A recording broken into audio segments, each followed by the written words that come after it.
Keith Barnett, welcome. Thanks for taking this opportunity to answer some of the fans' questions for you. And first off, everybody wants to know how you and your family are doing. How are you coping during this COVID-19 situation? Yeah, I was happy to find the time for this. It's a real tough thing to do right now. It's real easy. Um, Family's doing good. It's an interesting morning, Tuesday through Friday. I'm a pre-K second and fourth grade teacher, and my wife is upstairs running second grade online, which is also a very interesting aspect to life. How do you do second grade online, and how often has that been done in history? Not very often. So it's this very interesting space as everyone navigates through this, and it's actually more exhausting than you'd think, and so maybe it leads to higher pay for teachers. That could be great. Exactly.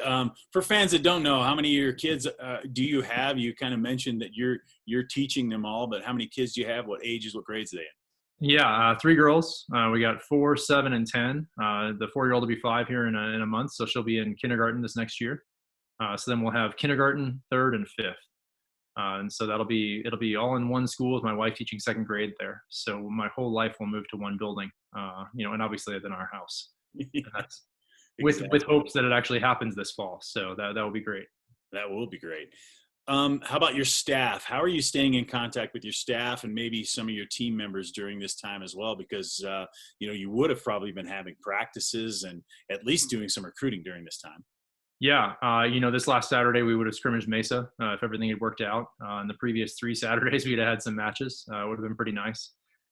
As far as staying in touch with staff, they're probably good. Happy with the break to be away from the boss, and Tom's getting some time with his family, and he has a first grader, and so they're busy as ever. And then Elise is running all the recruiting online and things like that, and then she has a boyfriend and 3 dogs, so she's super busy.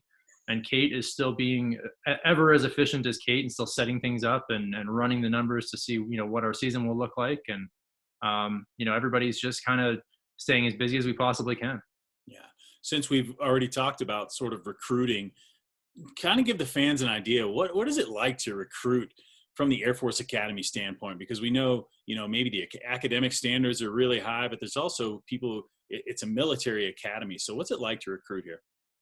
It's a triumvirate of things that you need to put together. They have to be able to play in the Mountain West level, which is really high. CSU sets that bar nice and high, as do the rest of the conference, but they're the gold standard.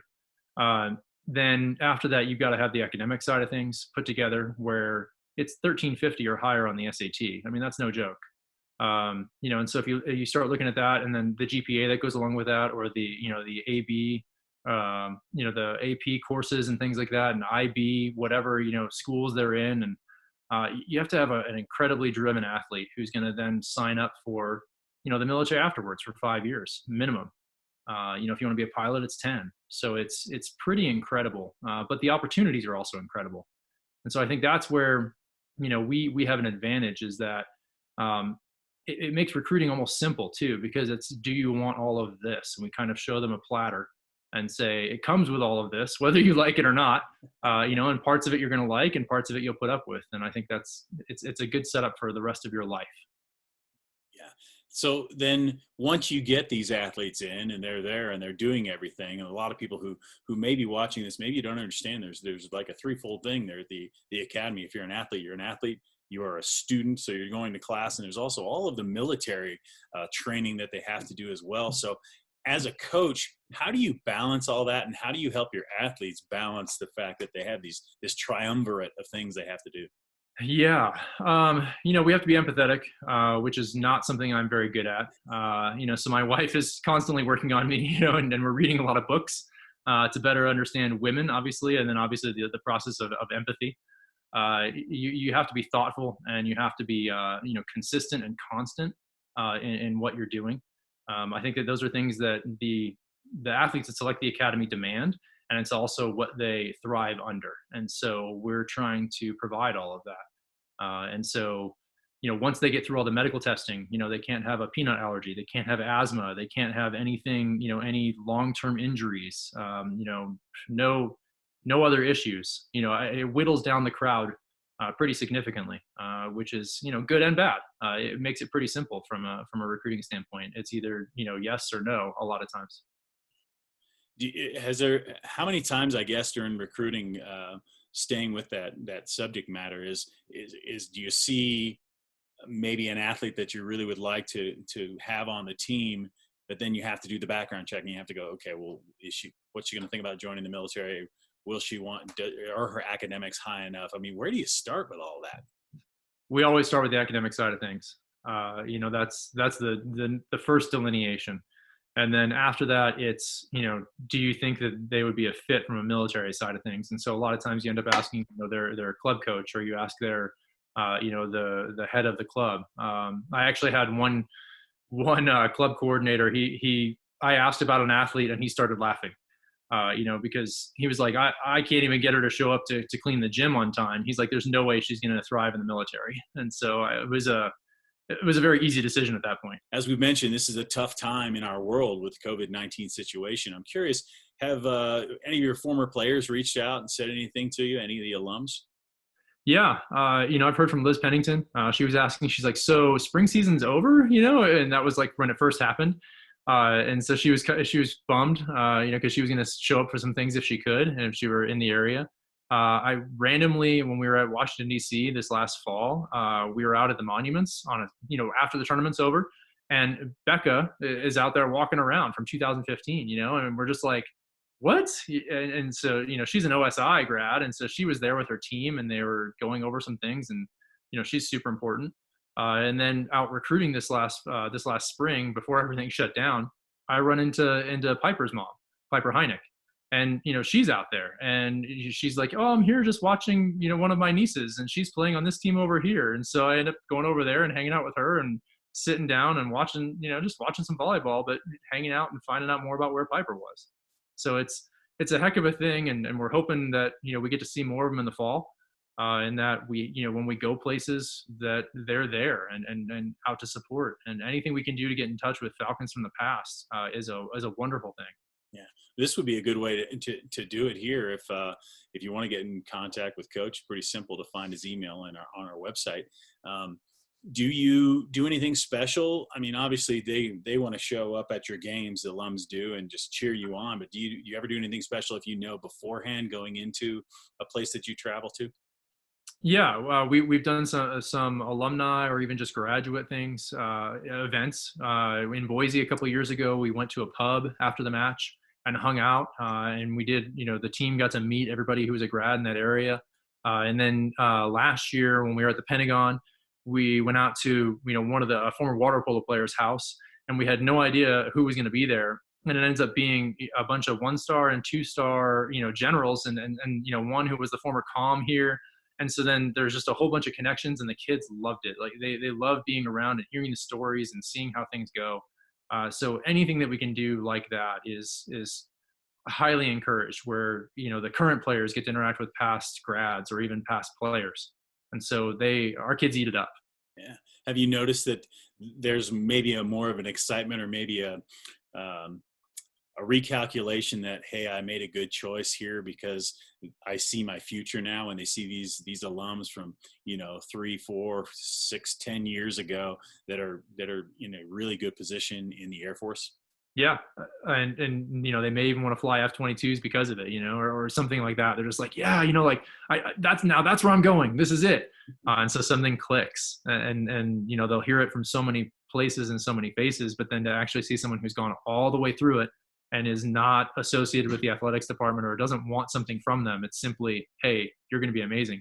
It's a good influence. This situation has really thrown the entire sports world into an unknown world. So I guess what so far are you being told, or all the fans want to know, is the 2020 season going to happen? When? Do we have any answers? Obviously it's hard to answer at this point, but what can you tell us? I mean, it's hard to believe, 6 weeks ago, Colorado was open, things were running, and then the NBA shut down, and then everything else followed suit. Right. And I think that was kind of the eye-opening procedure behind all that. And each week it's either progressed to a significant extent, or, now it's regressing to another extent where, you have Florida, Georgia, Texas, and then, we're going to open a little bit where you can get a haircut. A lot of these places are opening, and, some of them never shut. I don't think Nebraska ever shut. And so you look at that and you say, okay, what does that mean for the Mountain West? Well, there's 6 governors that have to weigh in first and see if it's going to be open. And then I think the big key is going to be California. We have, 2 schools right up in the San Francisco area, in Fresno and San Jose State. And so I think that they'll be pretty key cogs in seeing, where and how this goes. Yeah, definitely. That being said, let's try and focus on the positives and Sure. what the players you have coming back, the recruits you have coming in, freshmen. Let's just pretend that we're going to start as normal on time in the fall. What kind of team are you going to have? We're going to have an experienced one. We're going to have a physical one, and we're going to have a pretty good one. I think we're going to have a lot of skill. We're going to have a lot of returning players. 14 out of 15 kids are coming back. We lost Denise. We're gonna be pretty strong, and then we're going to add 8 more. So that's the good news. 3 of them are preppies, and so I think that there's some maturity to that class. We've got some really, really good pieces coming, and I think that we're going to have a balanced squad. As far as where and how we travel, that'll be the interesting part. How much preseason do we get and things like that. We don't know just yet. And how much, how many conference games, nobody knows just yet. There's a minimum the NCAA requires in order to qualify for postseason. And so we want to make sure we hit that. But we also, I think, want to stay as normal as possible. And whatever we can afford. Some of the schools in the conference are struggling financially. And so, how does that all play out? And it's up to the presidents and ADs. Yeah. A lot of these questions submitted online, and we thank fans for submitting these. And maybe it was a manager that submitted this next question. You talked about your players and the athletes you have coming back, but maybe significantly, what do managers and the managers that you have, tell us how many you have and what they do for your program. Yeah, we'll have 5 to 7 usually. And thank you, Derek Dye, for this question. I'm pretty sure that he's rather influential in the social media area. We have 5 to 7. Some of them are male practice players, and so we'll have them up on boxes hitting balls. We'll have them take some live swings. So if we get into a smaller drill, they'll hit against a block. They'll do a lot of the physical things that allow our players to take a break and not be just working constantly, or they get to work on the side of the game that we want them to work on. They can hit against the guys blocking too, so we don't always have to have someone up on a box or whatever. We can get live reps and get better feedback. And then from the non-player standpoint, the managers allow us to not have to have players catching, and so they're out there getting reps instead. So I think that it just allows things to flow so much better, and they just give us so much freedom to design drills. It's amazing. So they're definitely kind of, would you say, an integral part, at least as far as the preparation of your team, as practice and things? Yeah, we couldn't do the things we do now without them. And if we had to be more intentional about and having to break up our team into certain groups and things in order to rotate them, we just say, hey, we've got 2 over here, we got 3 here, and we can split onto so many courts now because we actually have the personnel to keep things from just going everywhere. Some more questions now that have to deal with you. One says, how do you keep your composure during the game? I, for one, am not necessarily watching you during the game, so I'm not sure that you have your total composure, but this person maybe believes that you are. I mean, what are you doing during the game? Obviously, you're watching what your team's doing and how they're moving on the court, but how do you keep yourself composed? I read that question, and I think the first reaction was, do I, keep my composure?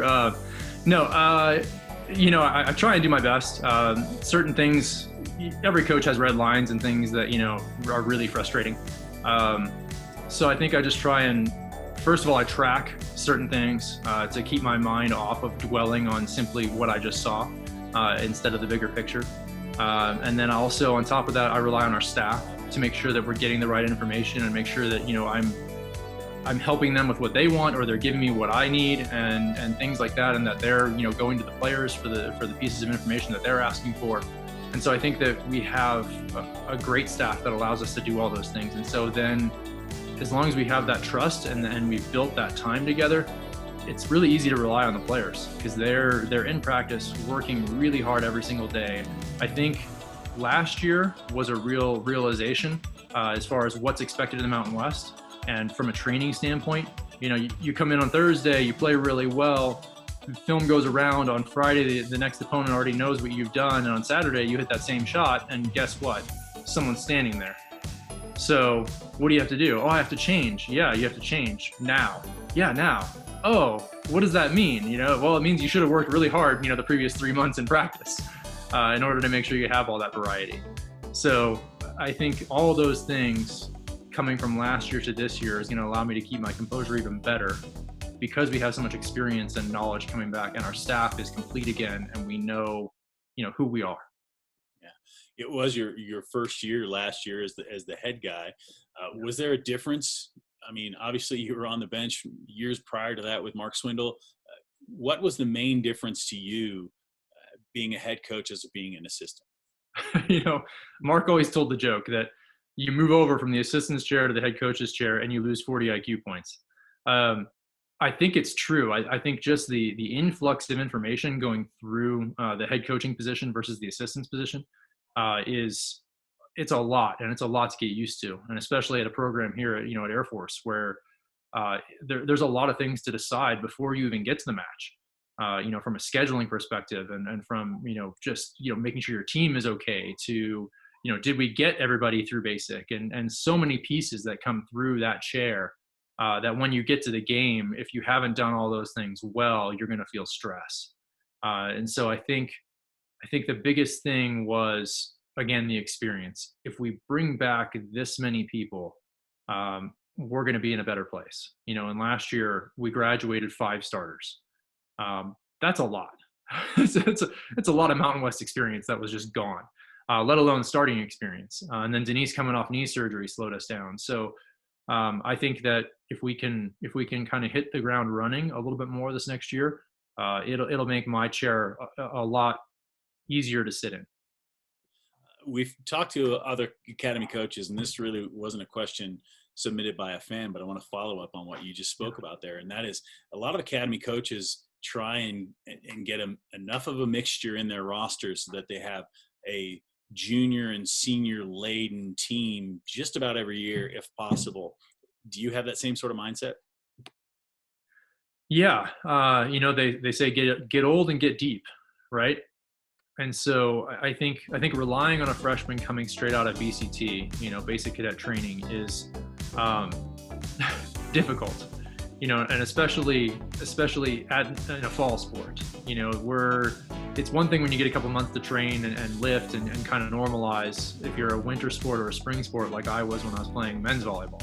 I think there's a lot of room for growth there, and a lot of room for growth as a team. And instead we walk right in, and really this next year, Julie Day Out is supposed to be August 1st. So their last day of basic is our first day of training. And so they're going to walk straight out of basic and into our gym. So I'm curious as to what that day looks like. And, it's always just, it's fun, cause it's such a unique process. But at the same time, if we can get old and get deep, it's a lot more fun. Yeah, for sure. What to you is the key to having success at the Air Force Academy in volleyball? Yeah. First one is going to be consistency. We touched on it before. They want players at the academy want consistency. They want constancy. They want to know how and why.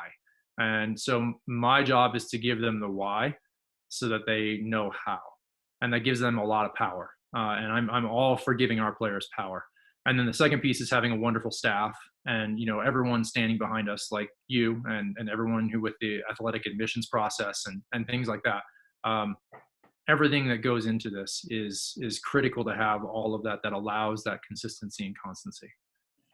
Along those same sort of lines, what's your favorite part about being coach? I mean, you got 1 year under your belt, but you got several as an assistant as well. What's your favorite part about coaching at the Air Force Academy? For years I've been talking about this, and after about 6 years, you know all the beauty spots, all the warts of a place that you've been at, and this is the start of my 6th year. And my favorite part of this place is the people that work here and the people that choose to come here.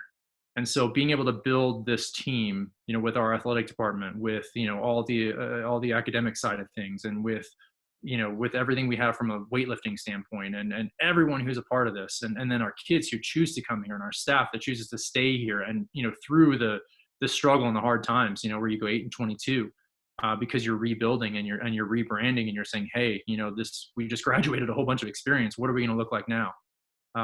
That's the fun part, is everybody who sticks around and wants a piece of that. Then it's okay. Here we go. That's awesome. With that being said, and yes, it's unknown. Let's pretend we're going to start right on time. What are the goals that you have set for this upcoming season for your team? We asked the team, what do you want to be? Who do you want to be? And where do you want to go? And they said, originally at the beginning of this next season, there was supposed to be a conference tournament, and it was going to be top 6 protected. And so they said, well, we'd love to have a postseason for the first time in, however many years it's been. And so that was the goal, was top 6. Well, now no conference tournament. It doesn't change anything from that standpoint. The goal is the goal, because we've never finished in the top half of conference in the history of the program since, however long ago. So if we can get there, that would be a huge accomplishment. And then from there, everything's gravy, like if we can go higher than 6th, who knows? But it'll be a tough haul. And then we'll see what our conference schedule actually is. If we go geographical, that could be pretty tough with CSU twice or Wyoming twice, or both, 4 of our 16 games against those teams. It'd be real fun. But at the same time, they've been at the top of the top of the stack for a while now. And, it's easy to see that big target. It's another thing to actually take it down. Absolutely. Okay. We got another couple questions here that are more maybe on the fun side. Sure. One for me, you've got all these girls in your house. Is it mandatory that they become volleyball players? They're exposed to it. Brooklyn, since the time she was about able to sit up, she was sitting in a ball cart. They're in the gym, they're around our team, and I don't think we could ask for better role models for our girls than being around, all the teams we've been around. Strong, physical, independent, very academic oriented women. You're not going to find a better combination for role models. So it's great. If they turn out to be volleyball players, awesome. If they end up being artists, my second child, who is incredibly tall and incredibly physical, really likes art and dancing and music. And so tell me where that goes. I'd love to think that she's going to be 6'2" and be a volleyball player. She might be 6'2" and be an artist. I don't know. Well, that's good. The homeschooling, you mentioned your IQ going down 40 when you took over the head coach job. How hard is it to teach these young people at home? Coaching your daughter is one thing. When we get out there and I'm working on their arm swing and some other things, getting them to listen that way, getting them to listen even more when you're trying to teach them at home too. It's very, very interesting. Some of these things are actually really, really hard that they're having to do. There's this thing online called Gigi, for 4th graders. And it's about creating these, and filling in spaces. So you have to create something and then flip it on an axis. And it's hard. But I'm sitting here going, man, this is 4th grade math, and I'm watching my 4th grader go through it, and she's crushing it and doing a great job. So it's pretty neat. That's awesome. Another question here I find a little bit quirky, but it's from a fan, or maybe, who knows, maybe from someone but what is your favorite nickname for yourself? Oh, man. I have a feeling that this was submitted, by Talia Cooper. If I had to guess, either Talia or Denise. Because they want me to say that it's Meath. It's short for Mr. Keith. It just became simpler just to call me Meath. And arguing against it only emboldens them, So it was just kind of, all right, I can roll with that. And then as a player for a long time, I was just simply Barney. And so was my brother. So then it was very interesting as to how that was when we were in the gym together. How does that go? Barney, because you look like a big purple dinosaur, or? Last name Barnett, and it was simpler. But sorry, I had to go there. Yeah, no. I love you and you love me. There wasn't any empathy, from the Barnetts when we were playing volleyball. That was not the case. I think it was just it was a way to just be hilarious. Absolutely. Well, Keith Barnett, thanks for taking the time to answer fans' questions, and stay safe out there. And we hope, well, let's all just keep hoping and praying that this season starts on time. Yeah, go Falcons. And, we're going to be awesome in the fall. So come on out and support.